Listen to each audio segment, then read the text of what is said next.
شکر کسے کہتے ہیں؟ شکر اصل میں ایک جذبہ ہے کہ جو کسی کے ساتھ اگر کسی نے خیر کیا ہو، بھلائی کی ہو، احسان کیا ہو، کسی تکلیف سے اس کو بچایا ہو، چھٹکارا دلایا ہو، تو ایک جذبہ پیدا ہوتا ہے انسان کے قلب کی گہرائی سے.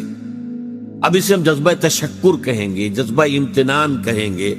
یہ قلب کی گہرائی سے ابھرتا ہے اور پھر زبان پر بھی آتا ہے. آپ کا شکریہ، میں آپ کا شکریہ ادا کرتا ہوں.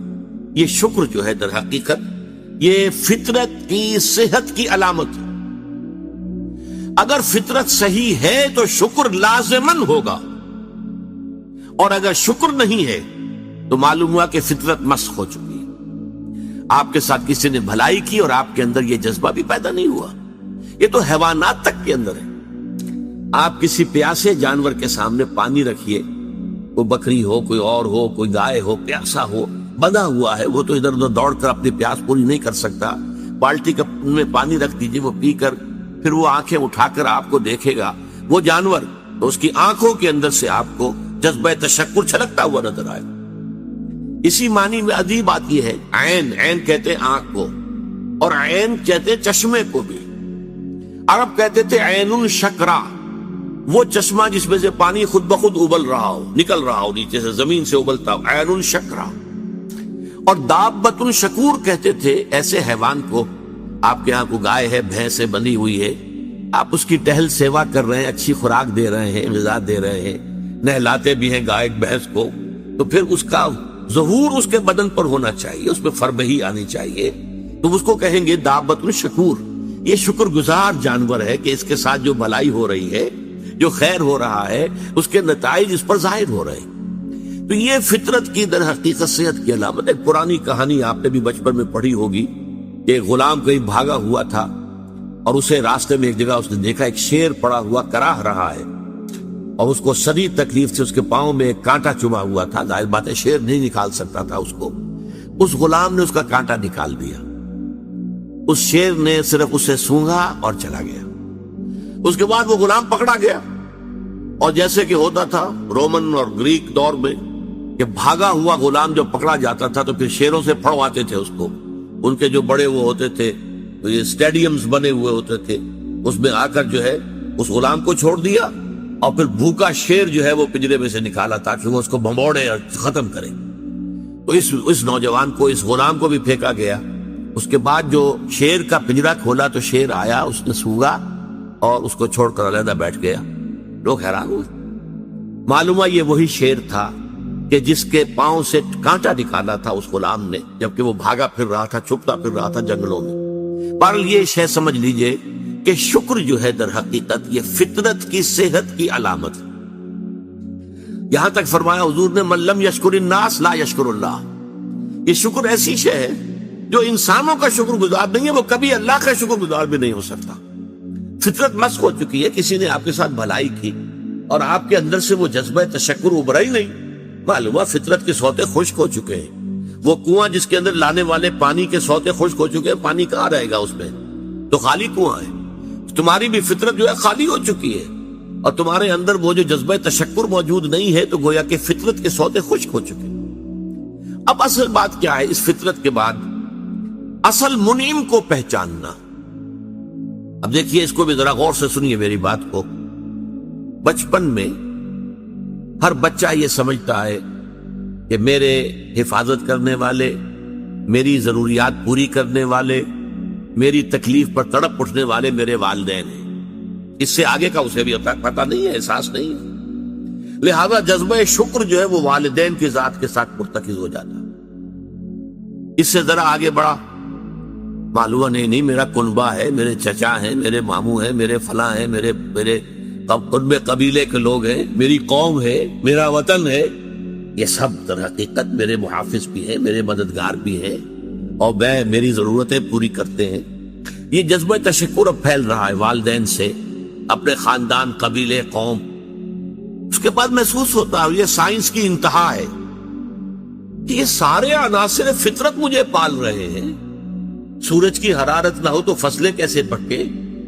سورج کی حرارت نہ ہو تو یہ ہوا، یہ بادل کیسے اٹھے؟ وہ سمندروں سے بخارات. ہوائیں نہ چلیں تو یہ کیسے جو ہے بادل یہاں تک آئیں اور بارش برسے اور پھر میرے لیے گندم جو ہے وہ پیدا ہو. یہ تو کائنات پوری مجھے پال رہی ہے. اور اس میں سب سے بڑی شے جو ہے یہ سائنس کا یوں سمجھ لیجیے کمال ہے، سب سے بڑی شے سورج ہے. اس لیے کہ یہ بھی کہنا ہے کہ زمین سورج ہی سے ٹوٹا ہوا ایک ٹکڑا ہے، اسی سے سپلنٹر ایک علیحدہ ہوا اور اس کے گرد گھومنا شروع کر دیا. واللہ عالم، یہ علیحدہ بحث ہے، یہ کاسمولوجی کی بحث ہے. لیکن یہ ہے کہ بہرحال ہم جانتے ہیں یہ شکر کا جذبہ پھر آ کر مرتکز ہوتا ہے یہ تمام مظاہر فطرت کے اوپر. اب اس کے بعد صرف ایک چھلانگ لگانے کی ضرورت ہے، وہ چھلانگ جو حضرت ابراہیم نے لگائی تھی. سورہ انعام میں ذکر ہے، انہوں نے ایک تارے کو دیکھا تو کہا اچھا شاید یہ میرا رب ہے. جب وہ ڈوب گیا، غروب ہو گیا، تو نہیں میں تو غروب ہونے والے کو تو رب نہیں مان سکتا. پھر چاند کو دیکھا، وہ بڑا روشن تھا، بہت بڑا تھا، کیا یہ رب ہے؟ جب وہ بھی ڈوب گیا کہا نہیں اگر میرے رب نے مجھے ہدایت نہ دی. پھر دیکھا سورج کو، ھذا اکبر، ھذا ربی، ھذا اکبر. فلما افلت، جب وہ بھی غروب ہو گیا تو پھر اس کے بعد جو چھلانگ لگائی انہوں نے کیا، انی وجہت وجہی للذی فطر السماوات والارض حنیفا. میں نے اب اپنا رخ کر لیا ہے، اپنا چہرہ کر لیا ہے رخ پر اس ذات کے جس نے آسمانوں اور زمین کو پیدا کیا ہے، جو سورج اور چاند اور ستاروں کا پیدا کرنے والا ہے. حنیفا، یکسو ہو کر. وما انا من المشرکین، اور میں ہرگز مشرکوں میں سے نہیں ہوں. یہ ہے عقل کی آخری چھلانگ. سورج بھی ایک نظام میں جکڑا ہوا ہے، کسی اور نے اس کا نظام بنایا ہے، اس کی حیثیت کچھ ہے ہی نہیں. اس پوری کائنات کی وسعت اور پہنائی میں یہ جو خورشید منور ہے یہ کیا ہے؟ یہ ایک ذرے کے مانند ہے، پوری کائنات کی ہے. Billions and billions of galaxies, اور ہر گیلیکسیز میں billions and billions of stars. اندازہ تو کیجئے اس کی وسعت کا کوئی تصور ممکن ہے؟ انسان کو چکر آتا ہے. یہ تمام جو ہے اعداد و شمار جو یہ آتے ہیں ہمارے سامنے ایسٹرونومی میں، چکر آتا ہے. سورج کی کیا حیثیت؟ ہاں ایک ہستی ہے کہ جس نے ان سب کو جکڑا ہوا ہے، جس کے نظام میں ہے، جس کے قانون کے اندر یہ جکڑے ہوئے ہیں. بے حسبان، یہ ایک حساب کے ساتھ چل رہے ہیں اور حساب کسی نے معین کیا ہوا. یہ ہے در حقیقت عقل کا کام، یعنی فطرت کی سلامتی، جذبہ تشکر. شکر کس کا؟ سب سے بڑی بات اللہ کا شکر. ایک بات اور نوٹ کر لیجئے، یہی جذبہ تشکر ہے جو پھر عبادت کی شکل اختیار کرتا ہے. دیکھیے شکر، آپ کے ساتھ کسی نے بھلائی کی، آپ کی فطرت کا تقاضا نمبر 1 یہ کہ اس کا شکریہ ادا کریں. نمبر 2 یہ کہ آپ بھی کوشش کریں کہ کوئی میں بھی اس کی خدمت کروں، کو میں اس کو بدلا دوں. هل جزاء الاحسان الا الاحسان، بھلائی کا بدلہ سوائے بھلائی کے اور کیا ہو سکتا ہے؟ لیکن فرض کیجئے کہ وہ ہستی اتنی بلند و بالا ہو، والدین کی آپ کچھ نہ کچھ خدمت کر کے کچھ کسی درجے میں جو انہوں نے بچپن میں پالا پوسا تھا، کسی درجے میں آپ اس کا جواب، اس کا بدلہ دے سکتے ہیں. بڑھاپے میں یہ ہے کہ انہیں فلا تقل لہما اف ولا تنہرہما، انہیں اف تک نہ کہا جائے، انہیں جھڑکا نہ جائے، ان کی اطاعت کی جائے، ان کی فرما برداری کی جائے. ہاں ناحق بات میں ان کی بات نہیں ماننی ہے، شرک پہ مجبور کریں تو ان کو نہیں ماننا ان کے حکم کو، لیکن باقی یہ اور چیزوں کے اندر ماننا ہے. تو یہ سارا معاملہ یہ کسی نہ کسی درجے میں آپ نے اسے بدلہ دے دیا اور جو بھی ہے. لیکن جہاں کہیں ایسی ہستی کا شکر ہے کہ جسے آپ کو بدلہ دے نہیں سکتے، سورج کو کیا بدلہ دیں گے، وہاں یہی جذبہ تشکر جو ہے جذبہ عبادت میں ڈھل جاتا ہے. ہاتھ جوڑ کے کھڑے ہو گئے سورج کے سامنے، ڈنڈوت کر رہے ہیں، سجدہ کر رہے ہیں. یہ کیا ہے، کیوں ہے؟ یہ وہی جذبہ تشکر ہے. اس سورج ہی سے ہمارا سارا نظام چل رہا ہے، میرا پورا وجود یہ در حقیقت اسی کے ذریعے سے اس کی ساری ضرورتیں اور سارے تقاضے پورے ہو رہے ہیں. یہی جذبہ تشکر ہے جو جذبہ عبادت کی شکل اختیار کرتا ہے. اور جب جذبہ تشکر صحیح جگہ جا کر لگ گیا، یعنی جیسے کہ میں مثال بارہا دیتا رہا ہوں کہ اگر آپ کو کسی اونچی فصیل پر چڑھنا ہے اور آپ کے پاس جو ہے وہ ایک کمند ہے، تو پہلے کمند کو آپ پھینکیں گے اونچا، آپ کے بازو میں طاقت ہونی چاہیے. اگر بازو میں طاقت ہی نہیں ہے تو کمند کہیں قریب ہی جا کے اٹک گئی، تو جہاں تک وہ اٹکی ہے وہیں تک چڑھ سکتے ہیں نا، اس سے آگے تو نہیں جا سکتے. تو کمند کو پہنچانا ہے پہلے اونچائی تک. اب دیکھیے اس کو اقبال نے کہا ہے یزداں و کمنداور اے ہمت مردانہ. تمہاری کمند یزداں کے ساتھ جا کر جڑے، اللہ کو پہچانو. تمہاری عقل کا جو ہے در حقیقت امتحان یہ ہے کہ اصل منعم حقیقی، اصل محسن حقیقی، اس کے انعامات، اس کے احسانات، اس نے تمہیں پیدا کیا، تمہاری ضرورت کی چیزیں پیدا کی. ان تعدوا نعمت اللہ لا تحصوها، اگر تم اللہ کی نعمتوں کو گننا چاہو کبھی احسان نہیں کر سکتے، کبھی ان کی گنتی نہیں کر سکتے. اس کے لیے تمہارا جذبہ شکر جو ہے وہ ڈھل جانا چاہیے جذبہ عبادت میں. اور یہاں اس رکوع کے اعتبار سے اس کے جو سب سے بڑا مظہر ہے وہ اب آ رہا ہے. وَإِذْ وَلَقَدْ آتَيْنَا لُقْمَانَ الْحِكْمَةَ أَنِ اشْكُرْ لِلَّهِ، أَنِ اشْكُرْ لِلَّهِ، گویا کہ حکمت کا تقاضا یہ کہ شکر کا جذبہ اللہ تعالیٰ کی ذات کے ساتھ وابستہ ہو جائے. وَمَنْ يَشْكُرْ فَإِنَّمَا يَشْكُرُ لِنَفْسِهِ، اور جو کوئی شکر کرتا ہے وہ اپنے بھلے کو کرتا ہے. اللہ کا کوئی کام نہیں بنتا اس سے، اللہ کی کوئی ضرورت پوری نہیں ہوتی. وہ ضرورت سے مبرہ ہے، منزہ ہے، اعلیٰ ہے، عرفہ ہے، اس کی کوئی ضرورت نہیں، احتیاج ہے ہی نہیں، وہ محتاج نہیں ہے، وہ تو غنی ہے. تو اس لیے فرمایا من یشکر فانما یشکر لنفسہ. لنفسہ سے مراد کیا ہے؟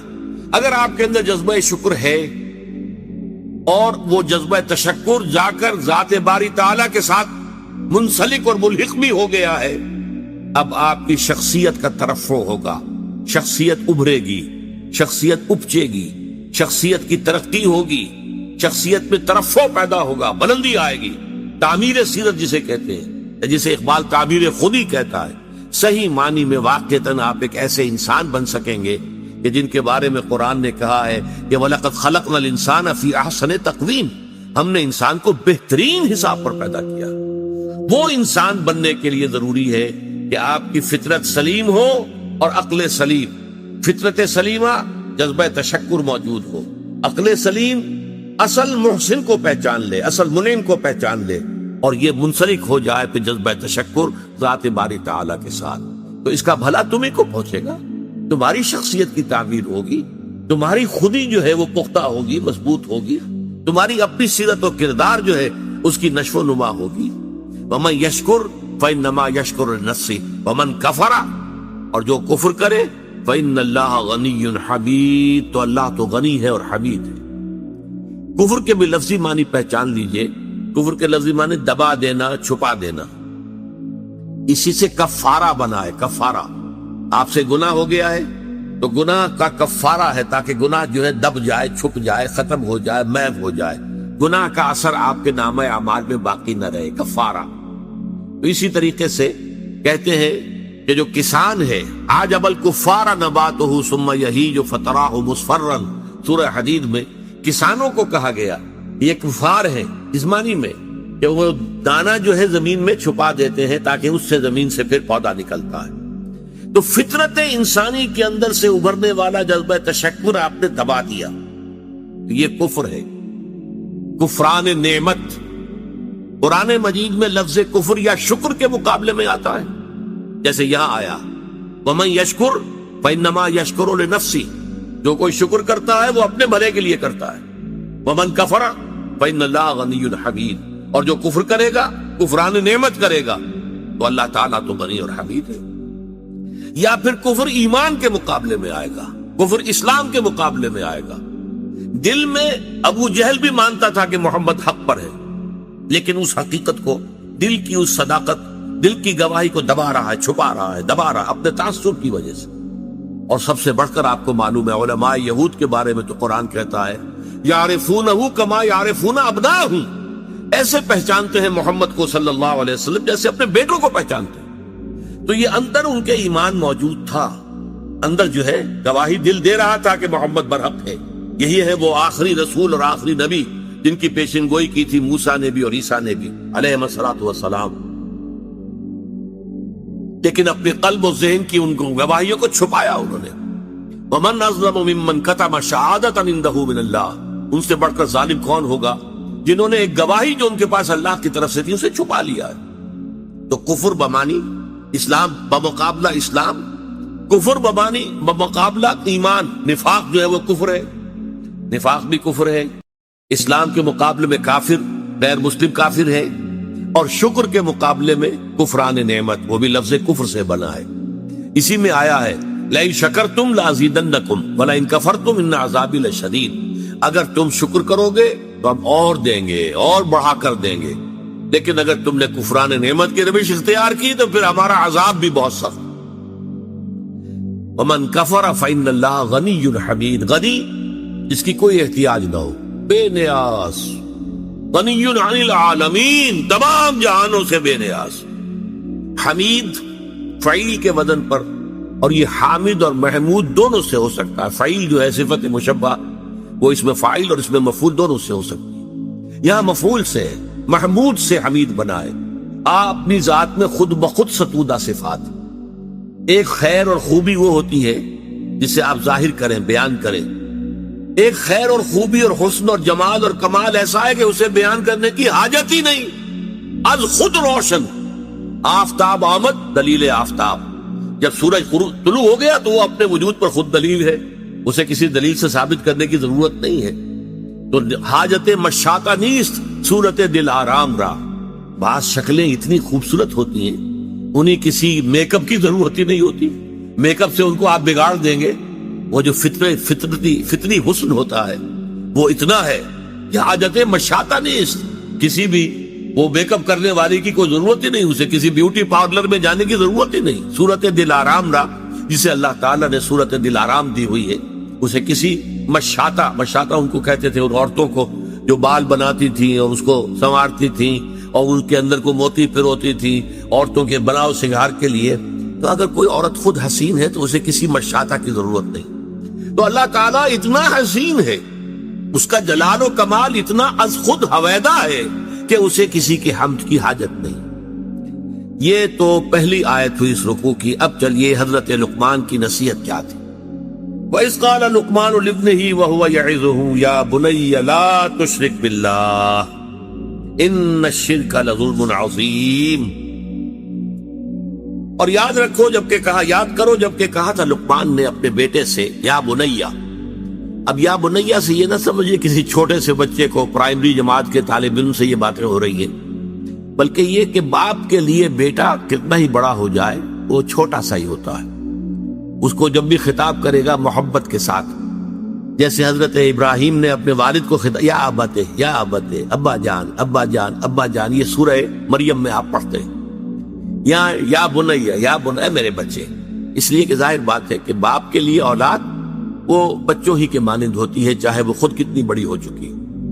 عام طور پر گمان یہی، اور میرا گمان غالب ہے، کہ یہ موت کے وقت کی وصیت ہے۔ اس لیے کہ جو شخص مالدار ہو، دولت مند ہو، وہ موت کے وقت اپنی اولاد کو وصیت کرے گا تو اپنی دولت کے بارے میں کرے گا، فلاں سے یہ لینا ہے، فلاں سے یہ لینا ہے، فلاں کا یہ معاملہ ہے، یہ ہے، وہ ہے، یہ ایسٹس ہیں۔ لیکن ایک حکیم اور دانا انسان کی اصل دولت اس کی دانائی ہے۔ جیسے اقبال نے کہا، میرے قافلے میں لٹا دے اسے، لٹا دے ٹھکانے لگا دے اسے۔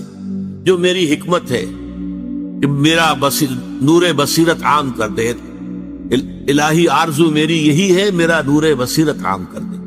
تو جو کسی حکیم انسان کو اللہ تعالیٰ نے حکمت اور دانائی عطا کی، اس کی پونجی، اس کی دولت، اس کی حکمت ہی ہے، تو وہ اپنی اس حکمت کو ٹرانسفر کر رہے ہیں انتقال کے وقت اپنے بیٹے کو، اپنی اگلی نسل کو۔ وَإِذْ قَالَ لُقْمَانُ لِابْنِهِ وَهُوَ يَعِظُهُ يَا بُنَيَّ لَا تُشْرِكْ بِاللَّهِ، اے میرے بچے اللہ کے ساتھ شرک ہرگز نہ کیجو، ان الشرک لظلم عظیم، یقیناً شرک بہت بڑا ظلم ہے، بہت بڑی ناانصافی۔ پہلی بات تو یہ سمجھیے کہ شرک کہتے کسے ہیں؟ شرک اللہ کی نفی نہیں ہے، بڑے اللہ کے ساتھ چھوٹے خداؤں کا اضافہ ہے، شریک کر دینا۔ وہ ابھی میں بیان کر چکا ہوں پچھلی نشست میں، گاڈز اینڈ گاڈیسز، اور وہ کیپٹل جی سے لکھے جانے والا گاڈ، اس کے ساتھ جب ان کو اٹیچ کر دیں گے یہ شرک ہے۔ مہادیو کے ساتھ دیویاں دیوتا شامل کر دیے گئے، یہ شرک ہے۔ اللہ کے ساتھ آلہہ شامل کر دیے گئے، اللہ الالہ، وہ تو ہے وہ ایک اللہ، اسے وہ بھی مانتے تھے سب کہ وہ ایک ہی اکیلا ہی ہے، لیکن یہ کہ اس کے ساتھ کوئی بیٹی ہے، بیٹے، کوئی نائبین، کوئی اس کے منہ چڑھے ہوئے مصاحبین یہ ایڈ کر دیے گئے آلہہ کے طور پر کہ ان کی سفارش سے بیڑا پار ہو جائے گا قیامت میں. یہ ہے ان کا شرک. لا تشرک باللہ، اللہ کے ساتھ شریک نہیں. یعنی اب نوٹ کیجئے، اللہ تعالی کا حق ایک لفظ میں ہے، اس کے ساتھ شرک مت کرو، باقی ساری باتیں اس کے تابع ہو جائیں.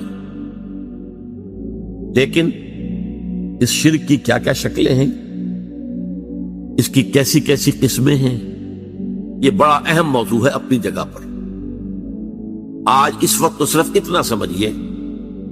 اور ظلم کے حوالے سے، ظلم عربی میں کہتے ہیں وضع الشیء فی غیر محلہ، کسی شے کو اس کے اصل مقام سے ہٹا کر کہیں اور رکھ دینا، یہ ظلم ہے، ناانصافی ہے. شرک میں کیا ہوتا ہے؟ دو طرفہ ظلم ہوتا ہے، یا خالق اور مخلوق. اللہ خالق ہے، باقی کل کائنات مخلوق ہے، انبیاء، اولیاء، ملائکہ، جنات سب مخلوق. یا تو مخلوق میں سے کسی کو اٹھایا اور خالق کے ساتھ بٹھا دیا، یا خالق کو گرایا اور کسی اعتبار سے مخلوق میں سے کسی کے مشابہ کر دیا. یہ دونوں شکلیں ہیں شرک کی، اور دونوں بدترین ناانصافی. خالق کو گرا کر مخلوق کے صف میں لے آنا، یا مخلوق میں سے کسی کو اٹھا کر خالق کے ہم پلہ بنا دینا. ضد، ند، مثال، مثیل اگر اس کے برابر کر دیا جائے، لا ضد لہ ولا ند لہ ولا مثل لہ ولا مثال لہ ولا مثیل لہ. قل هو اللہ احد اللہ الصمد لم یلد ولم یولد ولم یکن لہ کفوا احد. اس ہستی کے ساتھ کسی درجے میں مخلوق میں سے کسی کو کسی پہلو سے، ہمہ جہت نہیں، کسی پہلو سے بھی ہم پلہ بنا دینا اللہ کا، یہ شرک ہوگا. یا اللہ کو گرا کر اس کے مقام رفیع سے کسی اعتبار سے، کسی خاص پہلو سے مخلوق کی کسی صفت، مخلوق کے کسی مقام اور مرتبے کے میں لا کے شامل کر دینا. یہ ہے دونوں کے جو ظلم کی انتہائی صورتیں ہیں. تو فرمایا یا بنی لا تشرک باللہ ان الشرک لظلم عظیم. جیسے ہمارا جو دوسرا سبق تھا آیا بر، حضور نے ایک حدیث میں اس کو کوٹ کیا تھا. میں نے آپ کو بتایا تھا کہ اس میں وَآتَ الْمَالَ عَلَىٰ حُبِّهِ ذَوِي الْقُرْبَىٰ وَالْيَتَامَىٰ وَالْمَسَاكِينَ وَابْنَ السَّبِيلِ وَالسَّائِلِينَ وَفِي الرِّقَابِ. اس کے بعد پھر مستقل آیا وَآتَ الزَّكَاةَ، زکوٰۃ علیحدہ ہے، وہ علیحدہ ہے. اور حضور نے دلیل دی ان فی المال لحقا سوى الزکاة. لوگوں یہ نہ سمجھنا کہ مال میں بس زکوٰۃ دے دی تو سارا حق جو ہے ادا ہو گیا، نہیں، زکوٰۃ کے سوا بھی ہے. اور یہاں یہ آیت پڑھی وَآتَ الْمَالَ عَلَىٰ حُبِّهِ ذَوِي الْقُرْبَىٰ وَالْيَتَامَىٰ وَالْمَسَاكِينَ وَابْنَ السَّبِيلِ وَالسَّائِلِينَ وَفِي الرِّقَابِ وَأَقَامَ الصَّلَاةَ وَآتَى الزَّكَاةَ. آتَى الزَّكَاةَ تو علیحدہ ہے. اسی طرح اس آیت کو بھی حضور نے کوٹ کیا. سورہ انعام میں ایک آیت نازل ہوئی اَيُّ الْفَرِيقَيْنِ أَحَقُّ بِالْأَمْنِ إِن كُنتُمْ تَعْلَمُونَ. لوگوں سوچو، مشرک اور موحد، ایک خدا کو ماننے والے اور ایک خدا کے ساتھ چھوٹے خداؤں کو ماننے والے، ان دونوں میں سے امن کا زیادہ مستحق کون ہے؟ پھر خود ہی جواب دیا اَيُّ الْفَرِيقَيْنِ أَحَقُّ بِالْأَمْنِ إِن كُنتُمْ تَعْلَمُونَ الَّذِينَ آمَنُوا وَلَمْ يَلْبِسُوا إِيمَانَهُمْ بِظُلْمٍ أُولَٰئِكَ لَهُمُ الْأَمْنُ وَهُمْ مُهْتَدُونَ. وہ لوگ کہ جو ایمان لائے اور انہوں نے اپنے ایمان میں کسی ظلم کی آمیزش شامل نہیں ہونے دی، وہ ہے جن کے لیے امن ہے اور وہی ہوں گے ہدایت یافتہ.